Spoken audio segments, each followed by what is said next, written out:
一生要想得着捷径，心境大到变化，活出一个有意义的人生，尽到受造之物的本分，得接受神的刑罚审判，让神的管教击打不离开，使你脱离撒旦的摆布，脱离撒旦的权势，活在神的光中。你得知道神的刑罚审判就是光，就是拯救人的光，就是人最好的祝福，是最大的恩典，最好的保守。你得知道神的刑罚审判就是光，就是拯救人的光，就是人最好的祝福，是最大的恩典，最好的保守。Salamat sa Diyos. Masyadong nakakapukaw sa akin ng pagkanta ng himno. Ipinamuhay ko noon ang mga laso na magbigay karangalan sa kanyang mga ninuno. At ang nagsisikap ang taong umangat, dumadaloy ang tubig pababa. Hinanap ko ang katanyag at katayuan, nilokot pininsala ni Satanas. Balisa tungkol sa nakukuha at nawawala, mahirap na pamumuhay yon. Nang maranasan ko ang paghatol, pagkastigo at pagdisiplina ng salita ng Diyos, doon ko na naunawaan ng konti ang tiwali kong pagkatao at nakakuha ng kalinawan sa diwa ng paghahangad ng katanyagan at katayuan. Sa wakas, nagising din ako at nagsisi. Ayoko na mabuhay sa ganung paraan. Gusto kong hanapin ang katotohanan at pasiyahin ng Diyos. Salamat sa Diyos. Salamat sa Diyos. Naalala ko nung Setyembre 2016, sumali ako sa pangkat ng himno para sa tungkulin ko. Matapos yun, pipili na kami na magiging team leader. Nang marinig ko ang tungkol doon, talagang natuwa ako. Inisip ko kung sino mga magiging kandidato. Yung iba kong mga kapatid, kung hindi masyadong bata, hindi pa sapat ang kakayahan sa gawain. Si Brotherly lang ang pwede. Praktikal ang pagbabahagi niya at nauunawaan niya ang gawain. At bukod doon, kalmado siyang kumilos. Naramdaman kong may malaking pag-asa na siya ang mapipili. Pero yung pagbabahagi ko, hindi na rin masama. Mabilis akong matuto. At madali ko nakukuha ang mga bagong bagay. Magaling akong tumingin sa pangkalatan. Kaya naisip kong mas malaki ang pag-asa kong mapili. Pero lahat ng nasa pangkat bago sa tungkuling yun. At dahil bago pa lang kami, di pa kami gaano magkakakilala. Kaya hindi masasabi kung pipiliin nila ako. Kaya iminungkahi ko sa leader. Nailista niya ang lahat ng mga tungkuling natupad ng bawat isa. Tapos saka magtalaga ng pansamantalang mamumuno. Sumang-ayon naman ng lahat. Dahil doon, lihim ako natuwa. Ramdam ko kasing maganda ang track record ko sa tungkulin. Kaya malamang, sigurado nang ako na ang mapipili sa halalan. Kinabukasan, pumunta ako sa pulong ng puno ng kumpiyansa. Ang kaso nagulat ako. Dahil pagdating sa huli, si Brotherly ang napili. Nung oras na yun, talagang nabigo ako. Pero nagpanggap akong wala lang yun sa akin at sinabi kong, salamat sa Diyos. Sama-sama natin gawin ang mga tungkulin natin. Pero sa loob ko, hindi ko yun matanggap. Wala akong lakas na naglakad pa uwi ng bahay. Hindi ko yun maunawaan. Anong lamang ni Brotherly sa akin? Hindi ko yun basta matanggap. Ramdam ko na marami akong talento at dahil hindi ako pinili, hindi ba masasayang lang yun lahat? Naramdaman kong kailangan kong patunayan ang sarili ko at ang kaya kong gawin. Kahit na mukha kong kalmado sa panlabas, tahimik kong nilalaban ang sarili ko kay Brotherly. Kaya nag-aral ako para mas lalo pang humusay, para malampasan ko siya. Nung nakita kong mabagal siyang matuto, naisip ko, lumabas din ang katotohanan. Hindi ka pala magaling. Kapag nagtagal, makikita ng mga kapatid kung sinong mas magaling. Nagsaya ako sa bawat pagkakamali niya. Naisip ko sa sarili ko, kakayanin mo ba talaga? Mabubuking ka rin nila. Pag nakikita kong nilulutas niya ang problema ng iba, naiinggit ako. Naramdaman kong may ganun akong praktikal na karanasan eh. At kung ako ang team leader, magaling din ako sa pagbabahagi. Lalo na pag gawain ang pinag-uusapan namin. Ano man ang iminumungkahi ni Brotherly, nagmamadali akong magsabi ng bagay na mas pangmalawakan at mas malalim. Naalala ko sa isang pagpupulong, habang tinatalakay namin ang tungkol sa isang himno, Nagbigay ng isang magandang suggestion si Brother Lee. Pero naisip ko, kung tatanggapin ko yun, hindi ba lalabas na mas magaling siya? Paano pa ako makakapagmalaki? Dahil doon, bigla akong sumagot at nagbigay ng ibang mungkahi. Pero sa huli, mas pinili ng grupo yung ideya niya. Para yung sampal sa akin. Habang masayang pinag-uusapan yun ng mga kapatid, mas lalo akong tumutol kay Brother Lee at wala na akong interes na makinig. Inalala ko yung dati kong tungkulin. Naging team leader na ako dati. Tiningala ako ng mga kapatid. Pero ngayon, hindi na ako team leader at mas lamang na siya sa akin sa lahat. Kung alam ko mangyayari yun, di na sana ako pumunta ron. Matapos ng pagtitipon, gulong-gulo ang isip ko at saka madilim ang pakiramdam ko. Dahil medyo alam kong mali ang lagay ko, nagdasal ako sa Diyos. At naisip ko ang CP na to.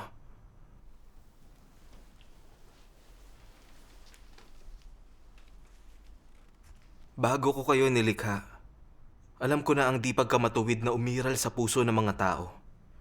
At alam ko ang pandaraya at kabuktutan sa puso ng tao. Kaya, kahit walang bakas pag gumagawa ang mga tao ng di matuwid na bagay, alam ko pa rin ang di pagkamatuwid na nananatili sa puso nyo'y humihigit sa kayamanan ng lahat ng nilikha ko.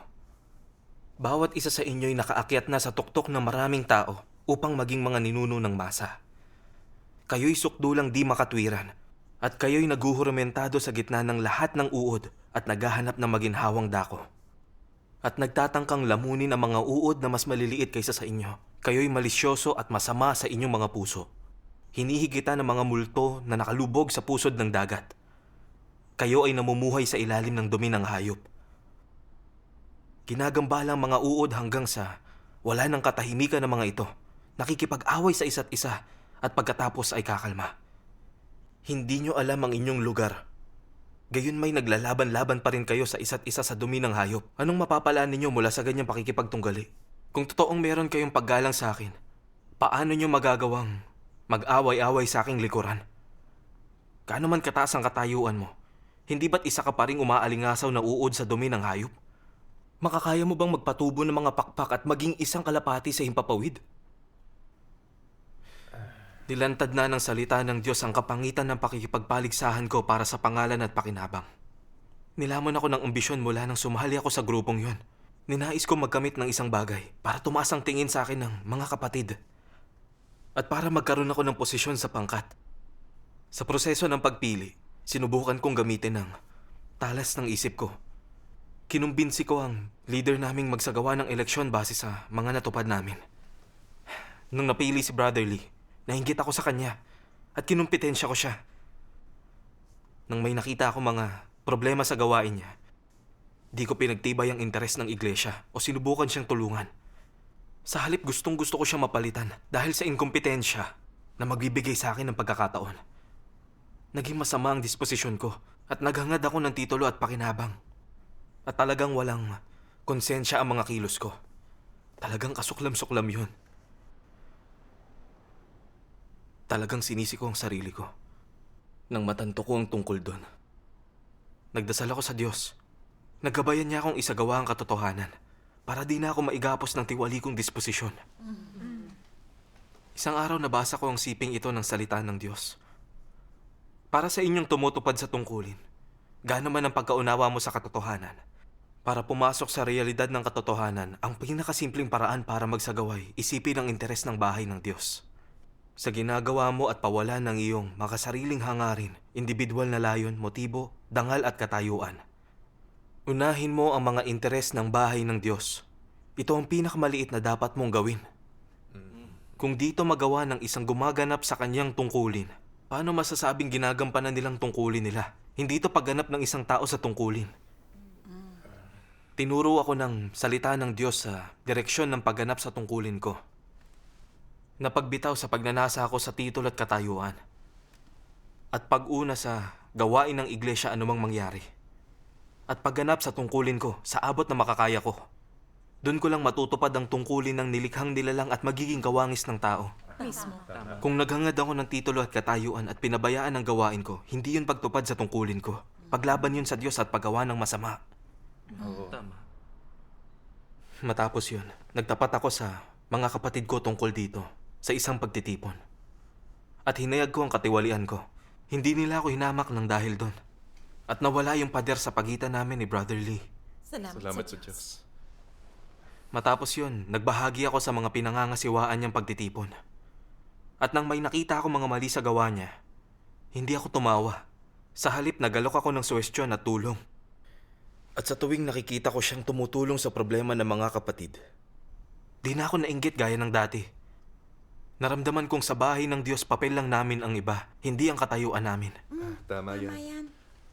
Gusto ko lang na magtulungan kami para magawang mabuti ang tungkulin namin. Nang isagawa ko yun, mas gumaan ang pakiramdam ko. At kalaunan, nakita ko ang pagpapala ng Diyos. Kahit na grupo namin noon ang may pinakamalalang pundasyong musikal, hindi nagtagal bago namin nabuo ang unang awiting Espanyol. At maganda ang naging pagtanggap doon ng mga kapatid. Salamat sa Diyos. Lumipas ang kalahating taon at unti-unti akong naging mas pamilyar sa gawain. Tinatanggap ng mga kapatid ang mga ideya ko pag pinag-uusapan namin ng gawain. At ako ang karaniwang namumuno sa pagpapalitan namin ng gawain. Napunan na ang pangangailangan ko sa titulo at katayuan. Nung panahong ding yun, mas inatasan ako ng leader naming mamahala sa gawain ng grupo. Dahil ganun ang tingin sa akin ng leader namin, naramdaman kong meron akong halaga. May isang puntong meron kaming dagdag na gawain. At kahit nababagay yun sa akin, kinalkula ko yun sa isip ko. Hindi ako nun pasisikatin at kakainin nun ng oras ko. Kaya kung gagawin ko yun, malamang mawala yung ibang atensyong nasa akin na. Pero kung gagawin yun ni Brother Lee, maitatatag ko na ang sarili ko sa grupo. Nag-isip ako ng lahat ng dahilan para tanggihan yun at nirekomenda ko si Brother Lee. Ang totoo na konsensya ako nung oras na yon at di mapakali. Pero nagmatigas pa rin ako dahil gusto kong protektahan ang posisyon ko. Si Brother Lee ang gumawa sa gawaing yun. Na magkaroon na ng mga problema, naging negatibo siya na nakaapekto sa gawain niya.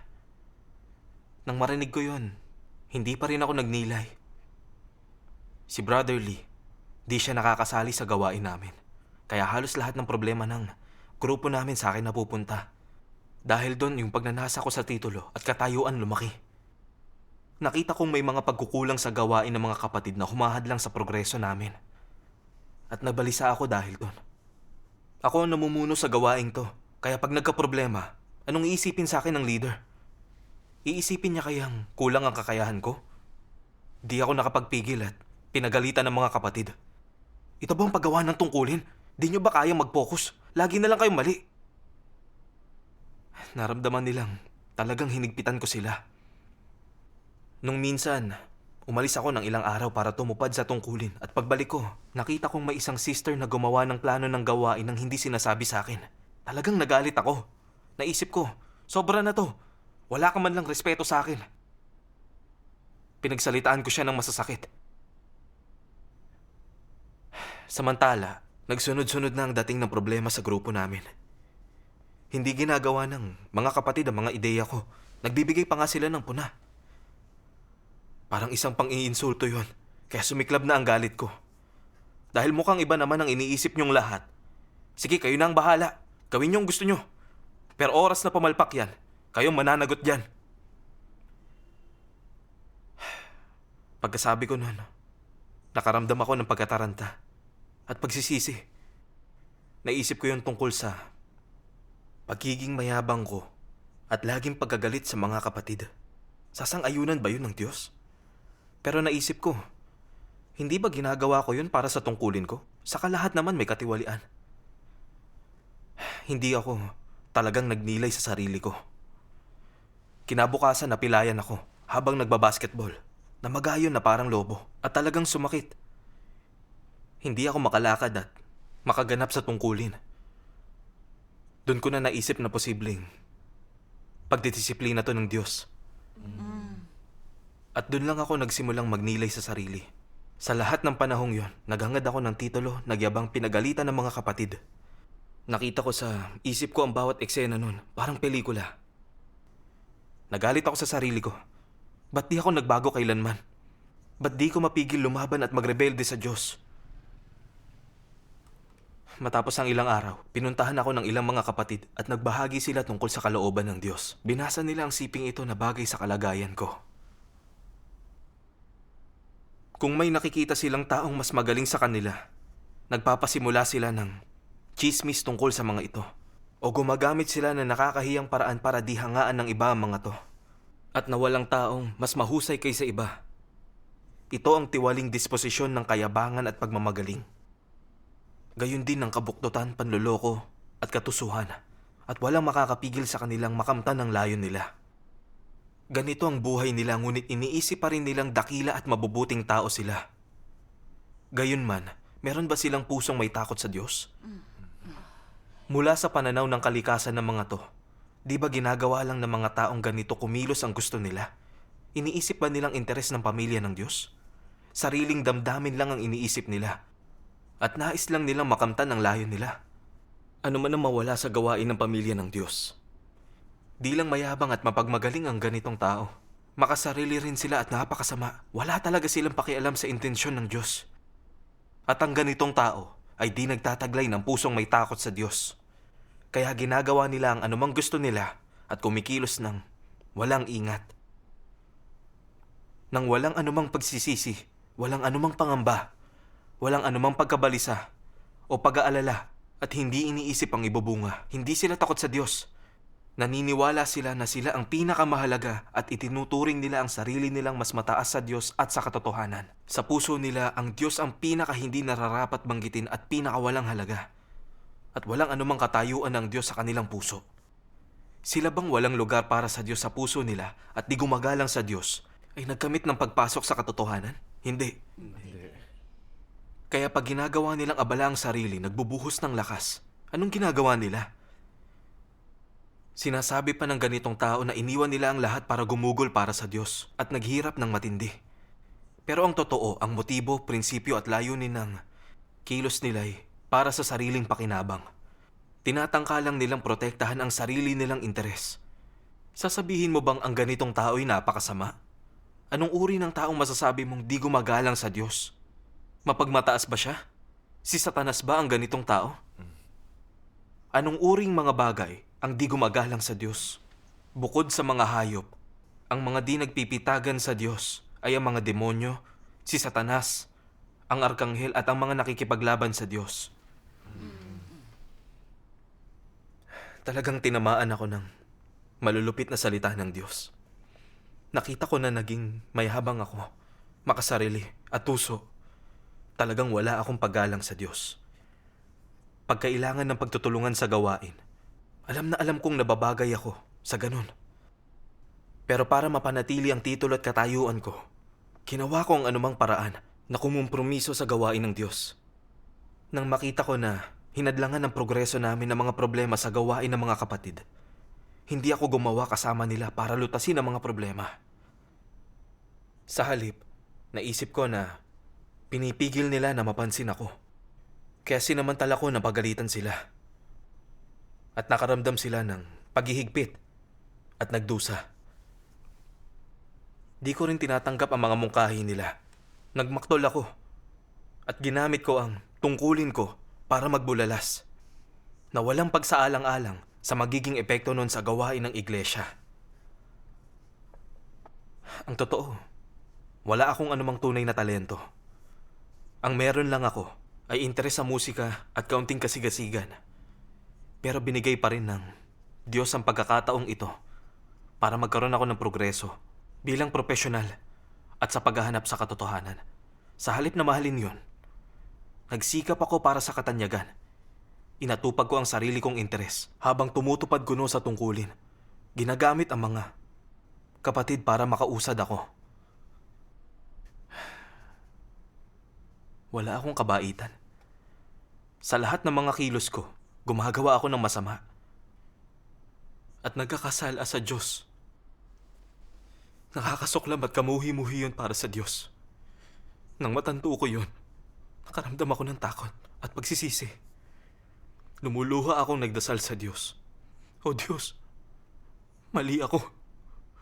Ayoko na magrebelde at lumaban sa iyo. para sa sarili kong pakinabang, handa na akong magsisi. Kalaunan, nabasa ko ang mga salita ng Diyos na ito.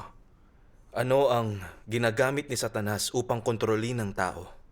Katanyagan at pakinabang. Ginagamit yun ni Satanas upang kontrolin ang isip ng tao. Hanggang katanyagan at pakinabang na lang ang naiisip nila. Nagsusumikap sila para sa katanyagan at pakinabang. Nagtitiis ng mga paghihirap, kahihiyan. Isinasakripisyo ang lahat ng mayroon sila. At gagawa sila ng anumang paghatol o pagpapasya para roon.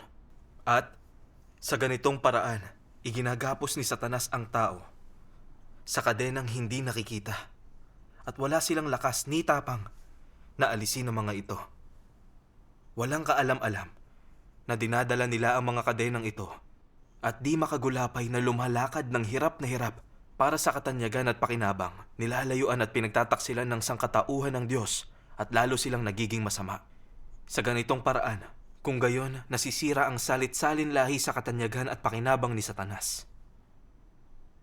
Ang paghahayag ng salita ng Diyos ang nagbigay sa akin ng pag-unawa sa motibo ni Satanas na paggamit ng katanyagan at pakinabang para gawing tiwali ang tao. Ginagapos at pinipinsala nito ang mga tao sa ganitong paraan. Nagtutulak sa kanilang pagtaksilan ng Diyos. Oo. Titulo at katayuan ang mga gamit ni Satanas para sirain ang mga tao. Inimpluwensyahan ako ni Satanas na mga pilosopiyang gaya ng ang bawat tao para sa sarili, bahala ng iba. Patanyagin ang sarili at parangalan ang mga ninuno. Nagsisikap ang tao pataas, dumadaloy ang tubig pababa. Inangkin ko ang mga yon bilang personal kong mga kasabihan. Mas lalo ako naging mayabang. At kahit saan mang grupo, hinahabol ko ang katayuan para tingalain ako ng iba. Kahit na maging mananampalataya ako, lagi kong hangad ang titulo at katayuan dahil hindi ko hinahanap ang katotohanan. Naghirap ako para sa mga bagay na to. Talagang nagsipag ako para mas mapabuti ang kakayahan ko. Nakipagpaligsahan ako sa iba. Ang taas ng tingin ko sa sarili ko. Sa tuwing may nakakamit akong anuman, mayabang kong pinagalitan ng mga kapatid. Talagang mapagmataas ako. At palalo, wala akong wangis ng tao. Nabubuhay ako sa satanikong mga pilosopiya. Nagpupumilit na magkaroon ng titulo at katayuan. Di ko lang sinaktan ng iba. Napakarami ko pang nagawang mga bagay na karumal-dumal sa Diyos. Naapektuhan ko rin ang gawain ng iglesia dahil sa mga paglabag at masama kong gawain. Maraming pinsala ang naidulot sa akin ng titulo at katayuan. Tama yan. Doon ko lang nakita na ang mga satanikong pilosopiya gaya ng patanyagin ng sarili ay kamalian. At ang pamumuhay sa mga yon ay humahantong lang sa higit pang kasamaan. Nagsasanhi para lumaban sa Diyos ang tao at maparusahan. Oo. Nang matanto ko ang lahat ng ito, naramdaman kong tinuturing ko ang titulo at katayuan na parang mga lubid kung saan ko kailangang kumapit. Talagang naging bulag ako at ignorante. Nakita ko rin isa yung landas na sumasalungat sa landas ng Diyos. Nanalangin at nagsisi ako sa harap ng Diyos. Matapos yon sa tuwing, naiisip kong hangarin ang mga yon sa tungkulin ko. Talagang natatakot ako. Kaya nagdasal ako at ang laman, tinalikuran ko. At saka nagtapat ako sa mga kapatid. Nilantad ang katiwalian ko. Salamat sa Diyos. Matapos ang ilang panahon, nabawasan na ang sigla ko sa pagkakamit ng titulo at katayuan. At nagkaroon ako ng panloob na kapayapaan. Nung pumipili na ng leader ang iglesia, nagnasa uli ako ng titulo at katayuan. At nauwi yun sa panloob na laban. Iboboto ko ba si Brother Lee o ang sarili ko? Kung ako, hindi ako magaling sa paglutas ng problema sa pamamagitan ng pagbabahagi. Pero si Brother Lee naman, kung sakaling siya ang manalo sa halalan, ano magiging tingin sa akin ng iba? Natanto kong, gaya ng dati, naghahangad ako ng katanyagan at napakapangit ng pag-iisip na ganun. Nagdasal ako sa Diyos, sinumpa ko ang mga pag-iisip na yun. Kalaunan, naisip ko ang isa pang sipi ng salita ng Diyos. Kung puno ang puso mo ng pag-iisip kung paano magkamit ng mas mataas na posisyon o anong gagawin sa harap ng iba para hangaan ka nila, kung gayon ikay nasa maling landas. Gumagawa ka ng mga bagay para kay Satanas. Kung puno ang puso mo ng pag-iisip kung paano magbago para mas lalo kang maging kawangis ng tao, naaayon sa mga intensyon ng Diyos, kayang magpasakop sa Kanya, may kakayahang gumalang sa Kanya. Nagpapakita ng pagpipigil sa lahat ng gawin mo at kayang tanggapin ang pagsusuri niya. Mas bubuti ang iyong kalagayan. Ito ang kahulugan ng pamumuhay sa harap ng Diyos. May dalawang landas. Ang isa'y nagbibigay diin sa pag-uugali at pagtupad sa sariling mga ambisyon, pagnanasa, hangarin at plano. Ito ang pamumuhay sa harap ni Satanas at pagpapailalim sa saklaw nito. Ang kabilang landas ay nagbibigay diin sa pagpapalugod sa kalooban ng Diyos, pagpasok sa realidad ng katotohanan, pagpapasakop sa Diyos, di pagkakaroon ng anumang pagsuway sa Kanya. Lahat ay upang gumalang sa Diyos at magampanan ng mabuti ang tungkulin. Ito'y pamumuhay sa harap ng Diyos. Tama yun.